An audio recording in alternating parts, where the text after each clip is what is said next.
আসসালামু আলাইকুম রহমতুল্লাহ। আমাদের আরো একটি প্রিয় ভাই সহকারী মৌলভীর ভাইবা দিয়ে এসেছেন, তা আমরা ভাইয়ের অভিজ্ঞতা শুনবো। আসসালামু আলাইকুম।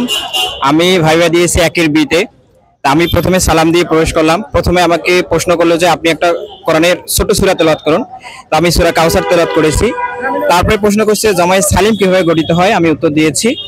তারপরে আমাকে প্রশ্ন করছে যে আলামতে মোজারে কয়টি, তা আমি বলেছি 4টি, এবং আলিফ কয় জায়গার জন্য আসে এবং তা কয় জায়গার জন্য আসে।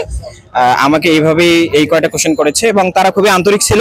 আর আমি সবচেয়ে বেশি ধন্যবাদ জানাবো শাহজালাল স্যারকে। শাহজালাল স্যারের ভিডিও আমি নিয়মিত দেখি এবং তার ভিডিও দেখেই আমি বেশি অনুপ্রাণিত হয়েছি। আসসালামু আলাইকুম।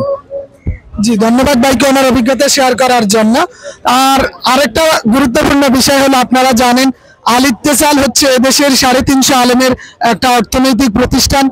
সকল মানুষ বা ওলামায়ে কেরাম যারা আছেন, যারা যেখান থেকে দেখেন, আপনারা আমাদের প্রতিষ্ঠানের সাথে থাকবেন। আমাদের প্রতিষ্ঠানের আপনি আমাদের প্রতিষ্ঠান থেকে আপনার নিত্য প্রয়োজনীয় জিনিসগুলো পাবেন। এর মাধ্যমে আপনার যেমন অর্থনৈতিকভাবে নিজে সাশ্রয়ী হবে, পাশাপাশি অন্তত আলেমদেরও কিছু একটা হবে। যে সবাই যদি কাজ করে ইনশাআল্লাহ আল ইত্তেসাল সবার মাধ্যমে এগিয়ে যাবে। আমাদের আরো একজন প্রিয় ভাই সহকারী মৌলভীর ভাইবা দিয়ে এসেছেন, তো আমরা ভাইয়ের অভিজ্ঞতা শুনবো ইনশাআল্লাহ। আসসালামু আলাইকুম রহমতুল্লাহ।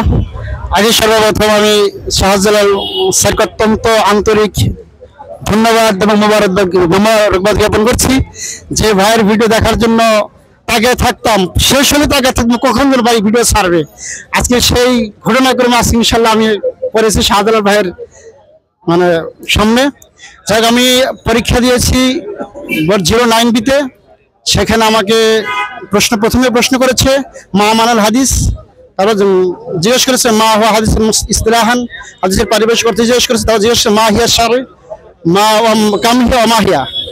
তারপর এরকম আমাকে বলছে মা হুয়া রিসালা। এরকম আমাকে আর যে কয়েকটা প্রশ্ন আরবিতে জিজ্ঞেস করেছে। আলহামদুলিল্লাহ একটার আংশিক মা হুয়াল মুতাওয়াতির।